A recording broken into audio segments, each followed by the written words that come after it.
Hey everybody, we are with you right after the game. Of course, the day began on a really sad note with the news of Jerry West, his passing at age 86. Just an iconic figure in our sports landscape. The logo, Mr. NBA, Mr. Clutch, gone at the age of 86, and then the night just concluded really with the end of the NBA season, as the Boston Celtics are now up 3-love. They're going to win this championship. The question is, are they going to win it in 4, or are they going to win it when they get back home in 5? The final tonight of 106-99. Yeah, it felt like Dallas gave it their best shot, Grant, especially with Yeah. Porzingis not able to go. And I'm with you. This one's pretty much all wrapped up. Yeah, it's done. It's going to be a really disappointing postseason for the NBA if Dallas can't pull out a miracle, because, the conference finals win a total of 9 games, right? So you had a Yes. possible of 14 games, and they went, 5 and 4 respectively. And now you have an NBA finals that may be over in 4 games. I can't imagine it going any more than 5 games. So it's definitely not good for the NBA, no matter how you look at it. No, it's not. Adam Silver was worried about this all season long. That's why he tweaked the reffing at mid-season point, and nothing's changed, even though some of the games have been more competitive. Yeah, 106-99, the final. I'll tell you, when you look at Jaylen Brown and how well he played, particularly in the second half, along with Tatum and Drew Holiday, who does what he does, you don't even really need Kristaps Porzingis. I mean, when you have Porzingis, you're pretty much, I don't want to say unbeatable, but you did win 64 games during the regular season. You're the real freaking deal, is the point I'm trying to make. Yeah, you're spot on. Their composure too, Grant. The moment is just not too big for them. And when a Porzingis goes down, somebody else steps up. Sam Howard, Hauser tonight? How about him? 3 of 4 from beyond the arc. That was huge for the Celtics. All right, Jerry West for a couple of moments. I remember watching Jerry West play as a kid. He always stood out to me, particularly in the first finals that the Knicks were in 1970, the 69-70 season. West with a sensational series, even though the Knicks won. Jerry West was the best player on the floor for the Lakers. Even as a young boy, I knew that I was watching greatness in Jerry West, even though they had Wilt Chamberlain at center. Jerry West was a legendary household name back then. Even as a 10-year-old, I realized that, and so I'm grateful to say that I watched him play. I only had one interaction with Jerry West in my professional life, and it's a moment that I'll never forget. It happened about 5 years ago, but Jerry West, when you think of the NBA, I mean, gosh, he's the logo. I mean, he is the NBA, Yeah, not only is he the logo, he's done it all, it feels like, in this game, from the front office to the bench to being a player. And he had his hand in many pots, Grant, a great advocate for the NBA. And I guess I would kick it back to you. What was different about him at that time when you were 10 years old compared to the other players going? I don't know if I can really. Well, he was the fastest player in the league. He was the best shooter that I remember. He had range. In that finals, he made a shot from half court to force the game into overtime, or just beyond half court. I mean, he was a player that, if I reflect back, there was something magical about him. And that was that no matter what the situation, if Jerry West were on the floor, the game was never over. That's what I remember about watching the Lakers with Jerry West. The game was never over. That's one of the greatest things you can say about a player when they bring that to a game and bring that to a team. It's immeasurable. He was so fast. He was such an amazing athlete. That's what I remember, his athleticism and how fast he was. He could do it all. I mean, he could really do it all. I mean, now he wasn't dunking the ball. I mean, that wasn't, but he could do it all. He could do it all. I mean, he really could do it all. It seems like back in those days, and I mean, don't get me wrong, players are skilled now, but just all around players back then, they just knew how to play every aspect of the game. Yeah, and he was tough as nails. He was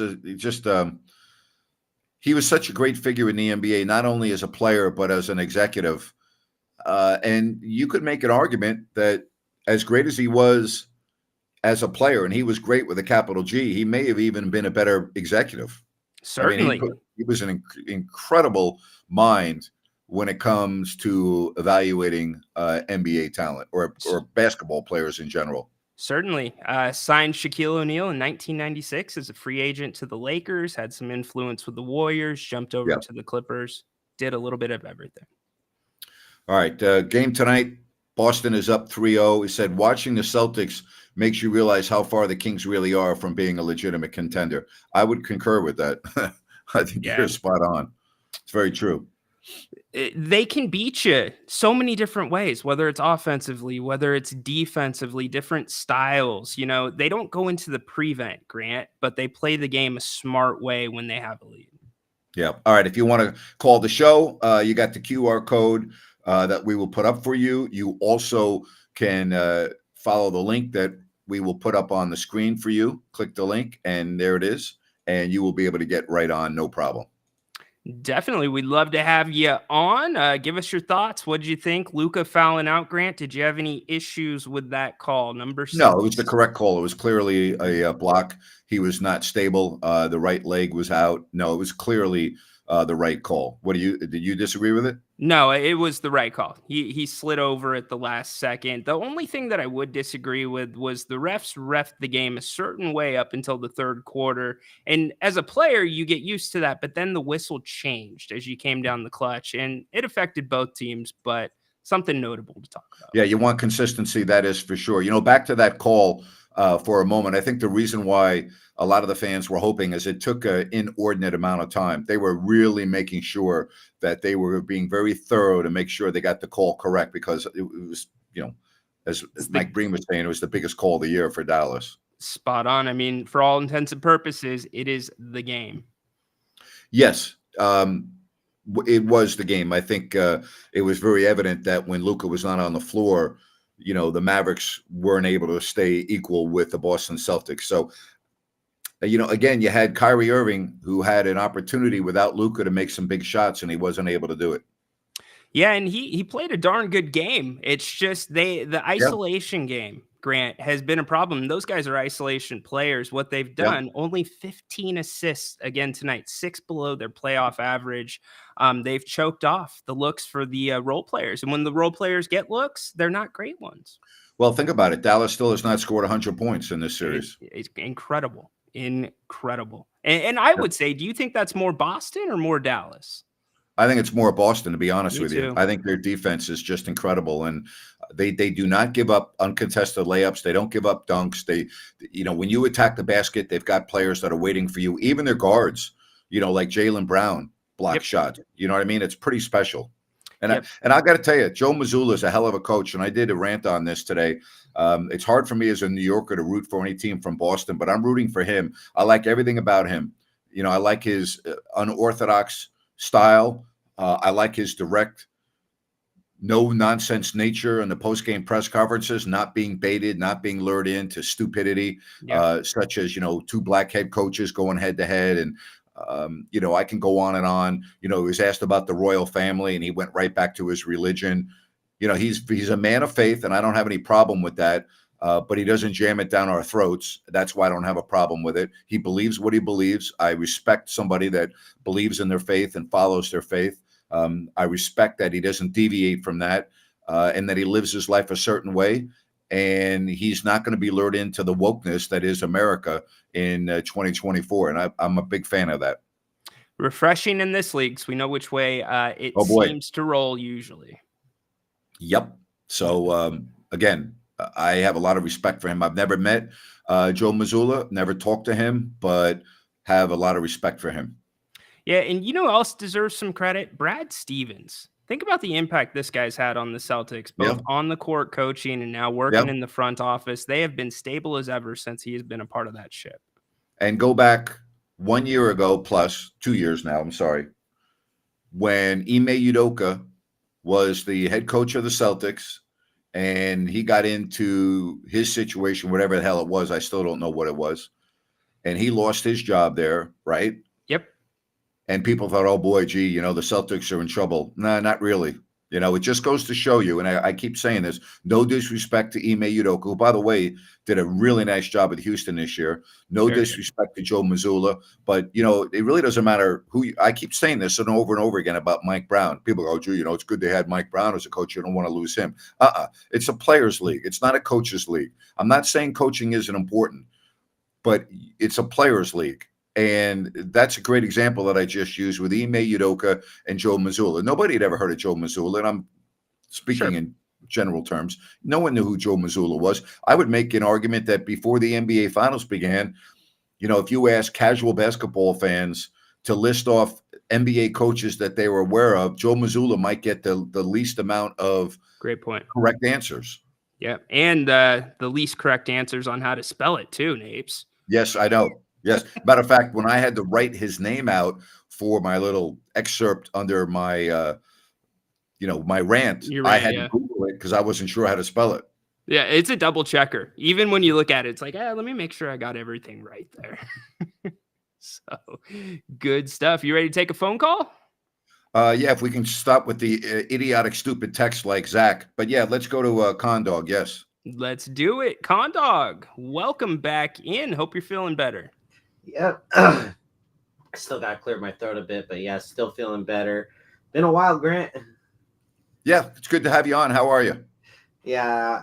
You know, I came back on the King's Court because, you know, I've just been sick. I've been, you know, I sound, you know, bad compared to normal, but, you know, good to be back, feeling better. Right. Get back into it. But this game, man, you know, Dallas could have won this one, but, you know, once when Luka went out, just, you know, they just didn't have the firepower, I think, to match Boston near the end. And it, you know, Kyrie was doing his ISO thing, and, you know, ISO is just a tiring way to play basketball. Like, it's exhausting to, you know, ISO play after play after play against a very tough defensive team like Boston, even with or without Porzingis. You know, they're really good at switching, rotate. They got guys like Drew Holiday out there and Al Horford, you know, that are great defensive players. And it just exhausts you, and usually, you know, in the final 2 minutes left, that's when it starts showing. Yeah, you know, at the end of games, you make a very good point there. Think about these games that have been close with under 5 minutes left, and Boston has executed, I don't want to say flawlessly, guys, but they have executed on both ends of the floor where you would give them a letter grade of an A or an A+. That's pretty amazing in all 3 games. Well, they've done that in all playoffs, actually. And yeah, and this is doing it against a Dallas team that has executed great at the end of games throughout this playoffs. They've executed great against a very good Oklahoma team and a very good Minnesota team. Yes, very true. Very true. Dallas has relied so heavily, though, on some of their role players. And some of these role guys, it's part of momentum. It's getting into the game, and they just have not gotten a chance to do that. And it's because of that isolation defense that you're talking about. And Grant, to some degree in Condog, Dallas is forcing the issue to me a little bit too much at the rim. They've got room for that floater. Luka gets a step, Kyrie gets a step, but then they go in too far and they end up getting tied up by Jaylen Brown, Porzingis, whoever it may be. Yeah, and, you know, when you think about Dallas and you think about Boston, and I thought it would be a 6-game series, but I thought it would be very competitive. And really, it has been competitive. Yeah. But I said this after game 1, guys.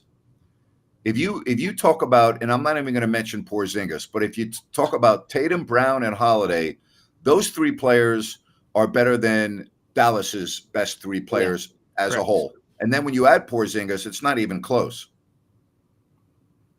Yeah, I agree. You know, Tatum and Brown, they've been playing together a long time in this league. Yes. And, you know, they've been contenders for a long time, too. So they're very well seasoned at this point, with, you know, whether it was with Brad Stevens and Kyrie, or, you know, Udoka and now Joe Mazzulla, different coaches, and they still, they've been contenders. They haven't, man, this is the coach's fault or whatever. They've done, great things with, 3 different coaches, and a lot of players would, be like, man, I've had 3 coaches or 4 coaches in this organization. This place sucks, but they found a way to finally play through it, and they're 1 game away from bringing that title back to Boston. Yeah, and don't discount how big of a part Drew Holiday is that, because he is just a chameleon in some senses. He can slide into any situation, and he's made 2 of the biggest stars in the NBA better this year. So if you can't play with Drew Holiday, then it's probably a you problem, not a It's him. the worst trade that Milwaukee's made. I mean, the fact that they did not keep Drew Holiday and figure out a way to keep him. And I know they got Damian Lillard, but I'll take Drew Holiday at this point in his career any day in the week, any day of the week. I mean, it made it. I'll tell you what it did. It took Boston from a very good team, which they were, and made them into a great team. That's what happened. They went from a very good team to a great team. Guys, they won 64 regular season games. Think about that. They front run the whole season, just like 2008 Boston. They were the favorite from the start. They were the favorite all through the year, and they were the only team to win 60 games. And again, just like that team, they're steamrolled through the playoffs, and they're again 1 game away. And I talked with this Ryan yesterday on the Kings Score 2 about Skip Bayless's tweet about he would take Drew Holiday over Dame Lillard, and honestly, it was not a bad take, because if you really think about it, sometimes you don't need a bunch of superstars to win. You just need a guy that can really fit that role and be more valuable to your team. Yeah. Listen, Drew Holiday is the best 2-way player in the league, and then you say that, and then you watch Jaylen Brown play, and then you go, well, maybe he's the second best 2-way player on his team. And not even be the best 2-way player on his team. Yeah, that's right. Yeah, well, that's why Boston's so good, guys. Think about what they're doing to Dallas. Can we all agree Dallas is a very good offensive team? Very good. Yeah. And look at Dallas hasn't even scored 100 points yet. Reggie Miller was calling Irving and Doncic the best scoring backcourt in the history of the NBA coming into this series. Reggie Miller. I disagree with that completely. No, I take it for what it's worth. Look, I'll take Steph Curry and Klay Thompson in their prime over Luka and Kyrie together as a Maverick. Yeah, Curry and Thompson just flowed so well together. Just way more, ball movement, open space, and just the ability to score legit anywhere because of Curry's range. Like, they could just score anywhere, and their free throws were deadly as well. Curry had a floater too, and almost just as good handles as Kyrie.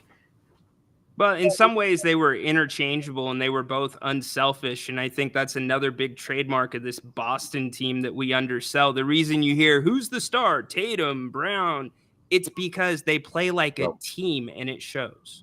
I'll tell you right now, if you want to talk about another duo, and it's way before you guys' time, but Jerry West and Gail Goodrich, that was a great backcourt.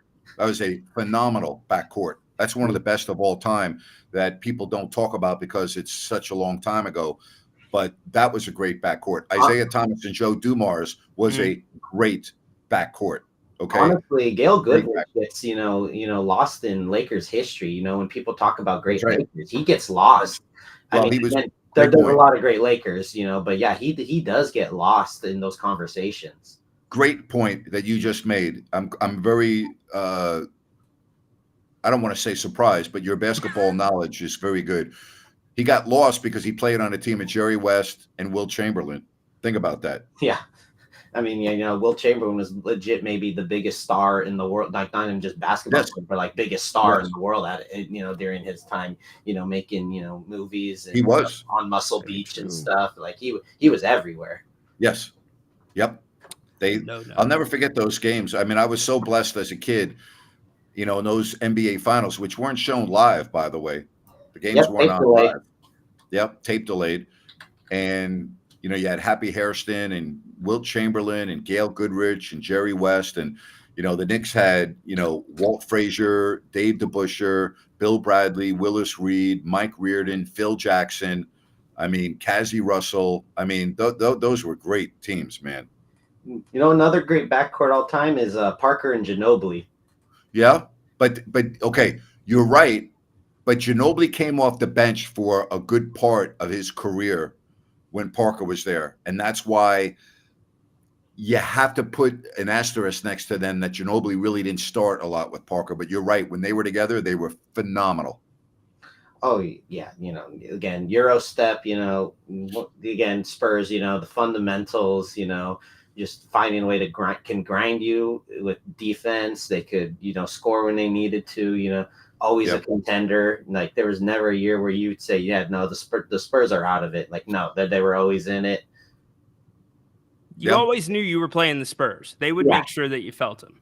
Always. Oh yeah, no, yeah. That's a Greg Popovich team for you. No doubt.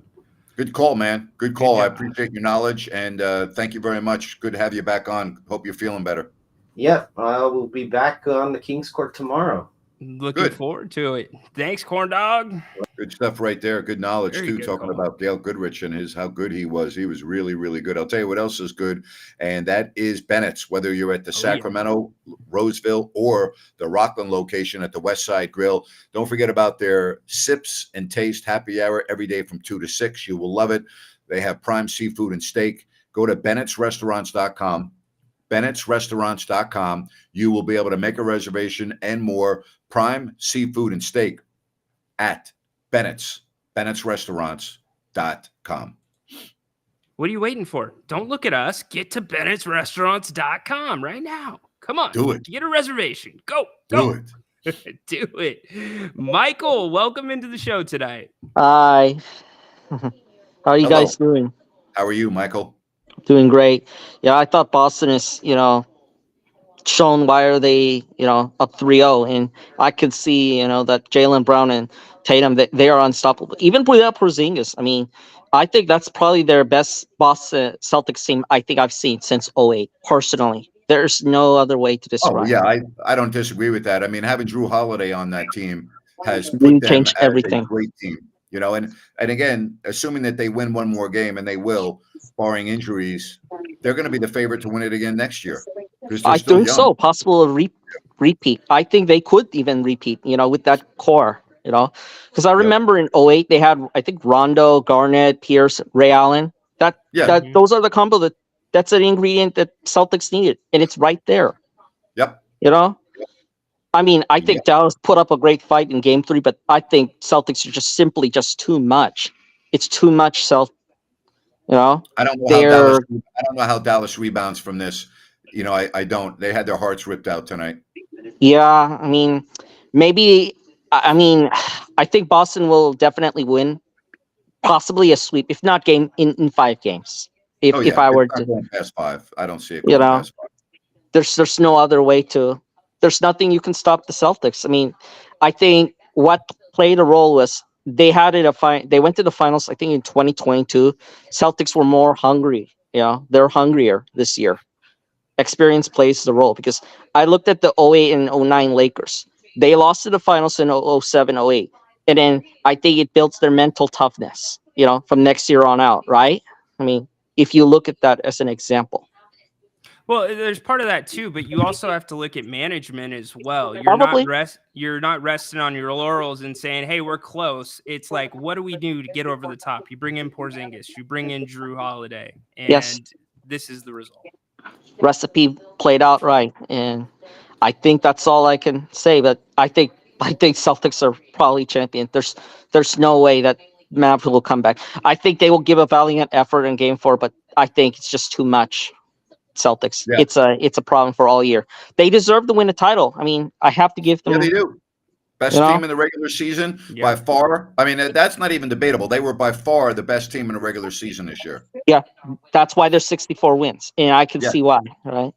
Yep. Their 3-point shootings were good. I could see how they defend everything. And Joe Mazzulla, I gotta tell you, he's done a marvelous job. Really. 35 years old. Good call. Yeah. We really appreciate your thoughts, man. Thank you, Michael. Yeah. Thanks, Michael. I mean, everything you said is spot on. They'd be spot on. And if this team does sweep, there will be talk on all the Boston stations and around the country. How does this team stack up with the other great Celtic teams of the past? And, it's very difficult to compare errors. And, when you're talking about Bird and Parrish and McHale and Ainge and Walton and, there were other parts of that team too, or if you're going to go back, Havlicek and Russell and Kuzi, right? It's the Celtics have had great teams, greatest teams in the history of the NBA during different eras. It's pretty remarkable.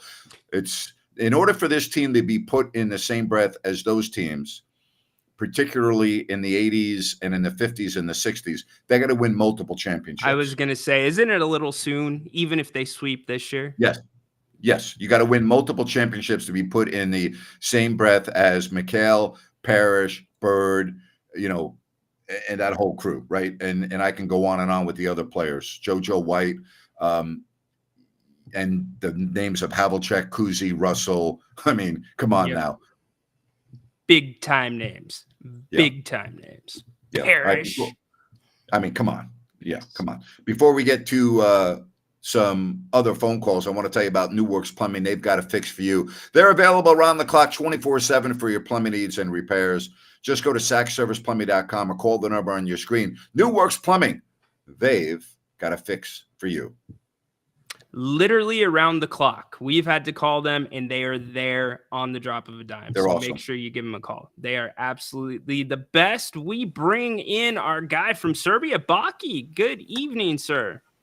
Hello, Baki. Good morning from my side. Good evening to you. How are you guys? Good. How are you? Great.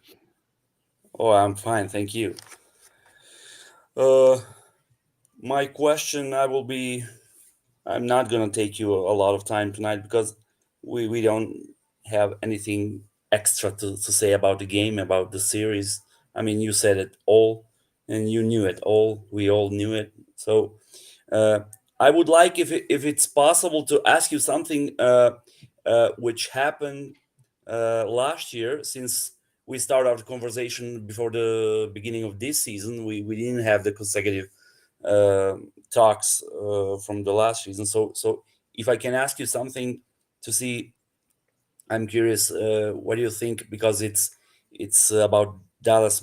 Remember last year when Jason Kidd admits that Cuban and Nico ordered Jason Kidd to lose the game, when he said there are decisions that made from the bosses and we gotta follow them. We trust Cuban and Nico. We are starting the process, and it's gonna start right now. So we are putting our pieces together. We're gonna start together. So they lose the game. They lost the game from I think it was the Bulls. It was the Bulls. Yeah, last year, right? Yeah, last year. Do you remember that position, which took them out of playoffs? And so they tanked. They intentionally lost the games. That's they correct. were fined for it. Yeah. Yeah. So do you think that they are really had something from it? So they made it to the final this year. No, that has nothing to do with it. They probably weren't going to make. That's my opinion. They probably weren't going to make the play. They probably weren't going to make the playoffs anyway. But the way they went about it was really bad. But no, that has no bearing on what we're watching now. Okay. But you know what has a bearing on what? You know what they did? They I know, reorganized their team at the trade deadline. That's what they did. But since the betting in the States are started to be very popular, what do you say about that kind of decisions? And decision. It was bad. It was a terrible decision. It was awful. Because you can do anything you like. $1 million fine, did they not? I don't think it was quite $1 million. Know. Well, whatever it was wrong. The league addressed it, but they probably weren't going to make the playoffs anyway. They had to win their final 3 games to make the playoffs. And the way they were playing, it was unlikely, but the way they went about it was the wrong way. You see, I'm wondering myself since the last year, and I never stop wondering how it's possible one professional team to have the situation like that. I mean, it's very serious. I mean, you're going in front of the TV. You're admitting that you're going to lose, that you're going to lose the game, and that you lose the game in purpose. So I don't know, that was my, dark point with the Dallas Mavs. Yeah, but Baki, no disrespect. Why are we talking about this today? It's old news. It happened a year ago, and this is a different No, team. I There's the just reason. put it. I Yeah. just put it in maybe what happened from that moment. Had So nothing, they it are has now nothing in to the do with what's finals. going on now, in my opinion. Ryno, do you disagree, or do you think it has a carryover? No, it doesn't have a carryover. Yes, it gets you Lively, but you could have missed on that draft pick too, Baki. Luckily, Lively's been nice for them off the bench, $250,000 or $750,000 fine. But the trade deadline is what changed this Yeah, team, not them that's right. taking. Okay, I'm not gonna lose your time because I don't have anything to add to Boston. Boston and Dallas this year, this is not competitive at all for me. Yeah. So I don't. I don't. The games have been competitive, Baki. They've been up for grabs with 2 minutes left, have they not? Yeah, but if they have the space to put the pedal a little bit more. Boston Celtics. Yeah, but the 3 games have been competitive. They've all been close, right? Well, The Well, first one, the I first take that one, back. the first Game one 1 was definitely not not. close. I'm sorry. Game 2 Yeah. was close. Game 3 was close. Game 1 was not close. I retract my statement. Yeah, but do you have the feel that after that game 1, the Celtics just they are taking it as they need it? After watching game 1, I said to myself, and I said to Ryan on the postgame show, wow, Boston's better than Dallas, and their 4 best players that we watched, including Porzingis, are way better than Dallas's best 4 players. That's the comment I made after game 1. I'm not gonna say they are 100% better, but they are. It looks like to me they are in the control all the time. They don't worry. Name me the 3rd best player on the Dallas Mavericks, and then if I tell you the 3rd best player on Boston is Drew Holiday or Kristaps Porzingis, give me a name on Dallas that can even come close to those 2. No, you cannot go close. It's the Can't. league behind. It's league behind. No doubt. Baki, thanks for the call tonight. Baki, you take care, buddy. Always good hearing from you. Take care. I think what Boston's showing is they're not a fluke. Their 64-win season was legitimate. People are saying, well, gee, they got a break when Giannis got hurt and they got a break. You know what? Stop it, okay? They're 1 win away from an NBA championship on the heels of a 64-win regular season. All right? They've proven it from October all the way until June that they're top dog in the NBA this year, and you can't take it away from them. No, you can't. And they've done it in a various amount of ways. And again, I go back to, and you mentioned Joe Mazzulla, but the coaching and the execution of these game plans, Grant, they've said, hey, you're going to beat us in ISO. That's fine. We're going to take these other things away. And they've thrown something new and adjusted. I haven't seen a ton of adjustments from Dallas. No. And I don't know if they can adjust because they're all about Luka and Kyrie. And when one of them is not on their game, which has been Kyrie in games 1 and 2, he was better tonight. There's really nothing else that Jason Kidd can do, in my opinion.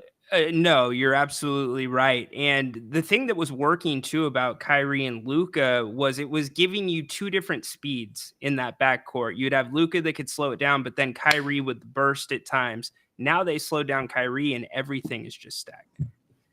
All right, if you want to give us a call, you can jump on the screen. You can send us a chat message as well. We are happy to be on after game 2 of this game 3 rather, of this series, which is going to be over quickly. It's just a matter of really, do you think it's going to go 4 games or 5 games? Yeah, Grant, if you're Jason Kidd, what's the message? How does a basketball team get up for a game 4 when you're down 3-0 in the finals?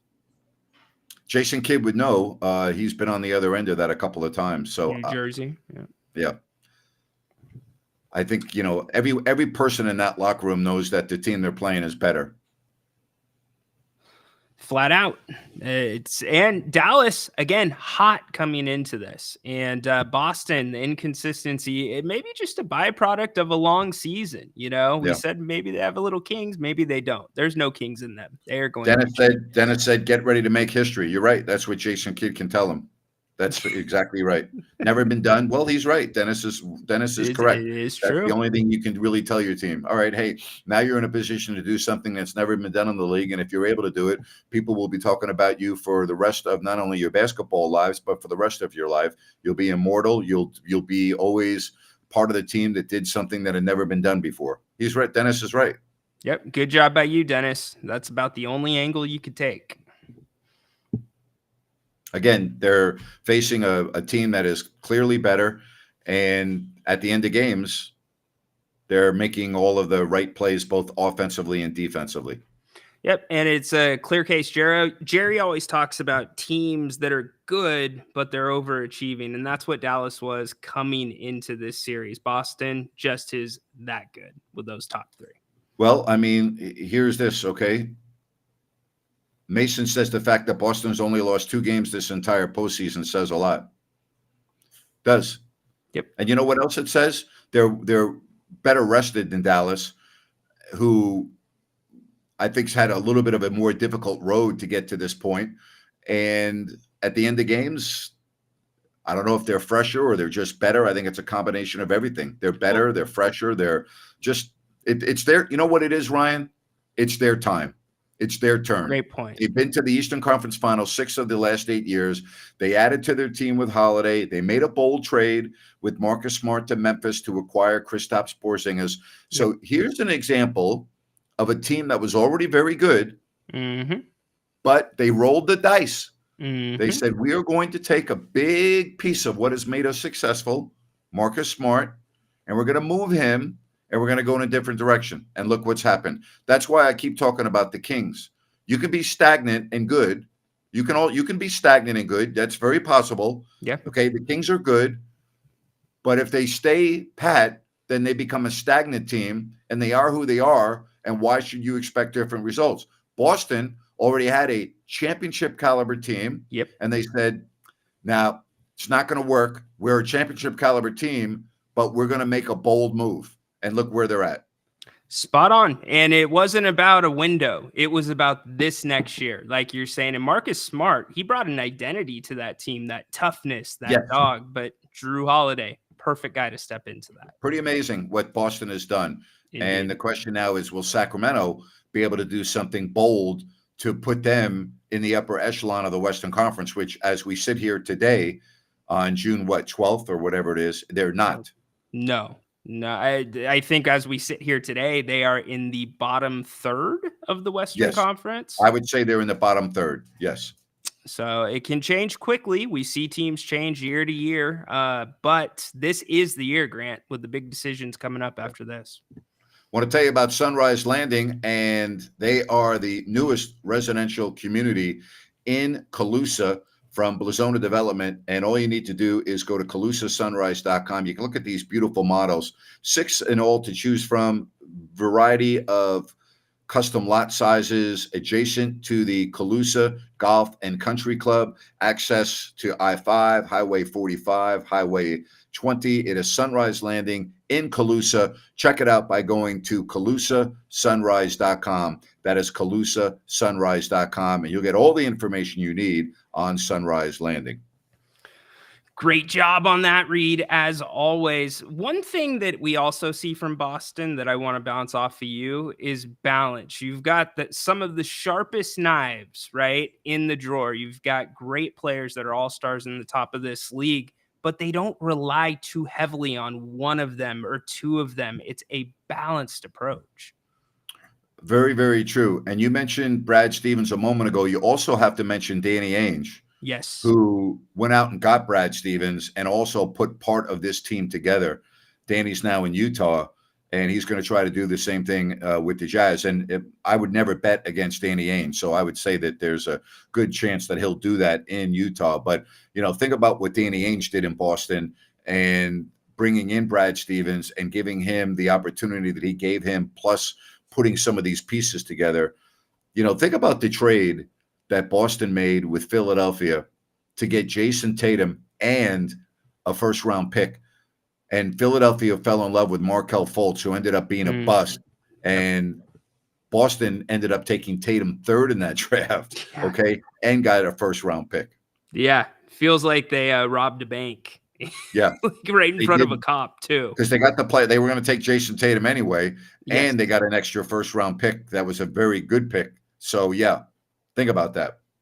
It's smart basketball. It starts from the top, and it's contagious when it's within an organization. It sets a level of expectation and culture. Pretty amazing. All right. Programming note, you'll be on tomorrow at 2, right? Yes, indeed. Thursday, 2 p.m., the Kings Court Live. Come join us. All right. I'm going to do a show at 5 o'clock tomorrow. So we'll be on at 2 o'clock and 5 o'clock tomorrow right here on If You Don't Like That. So make sure, if you have not yet already done so, please subscribe to the channel. Give us a thumbs up. We'd greatly appreciate it. You'll be able to follow all of our content. And then, Ryno, as soon as the NBA Finals are over, why don't we do a couple of shows gearing up for the NBA draft? Yeah, I'm ready for it, Grant. We'll break down the guys the Kings might take. We can talk about trades the Kings might be looking to make as well. I'm trying to read some of these messages. If the Kings had Domas and Fox instead of Luka and Kyrie, they would be on top.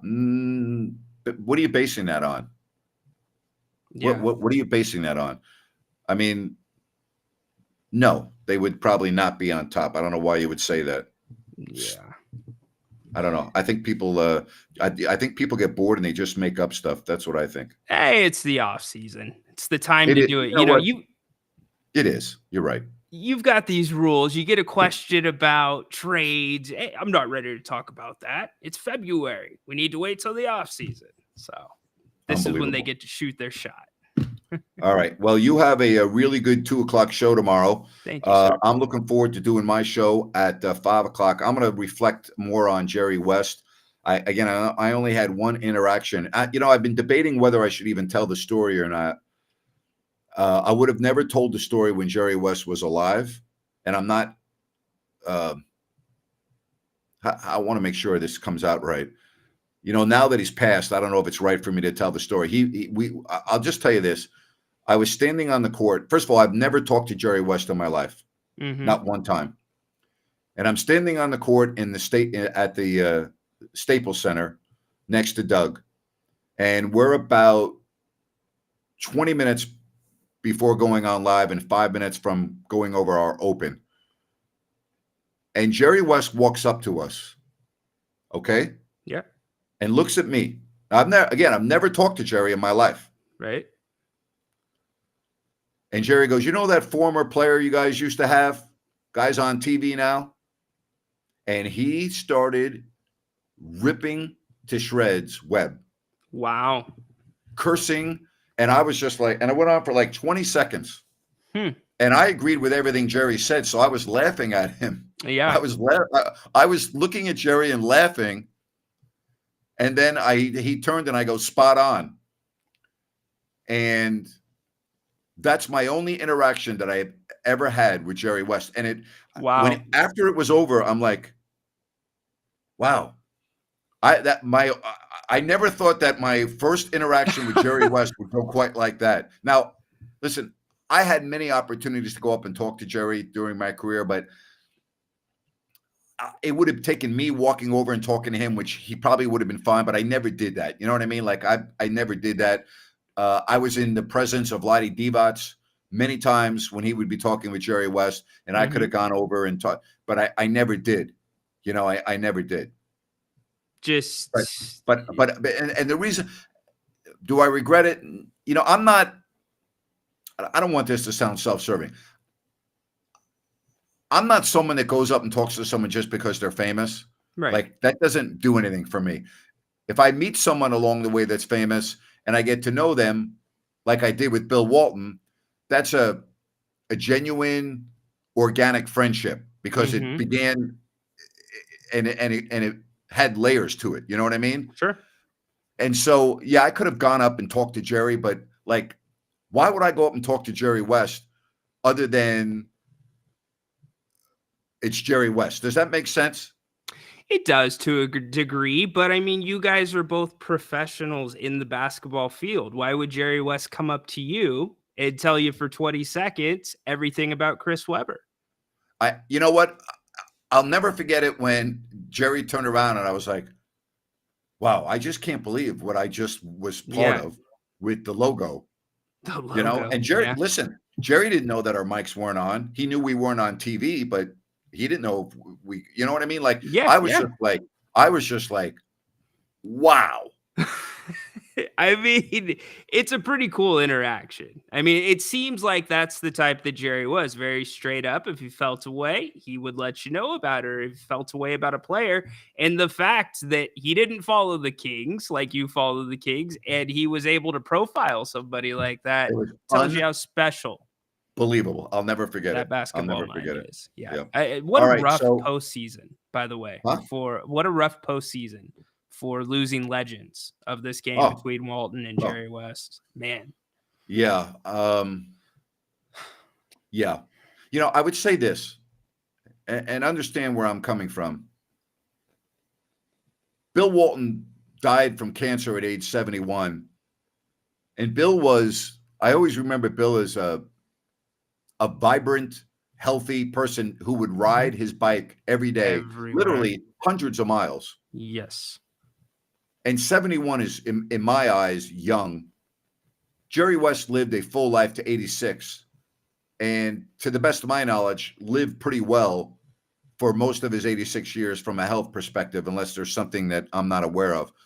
So he lived beyond a normal life expectancy, a full life. And we should celebrate that. Absolutely.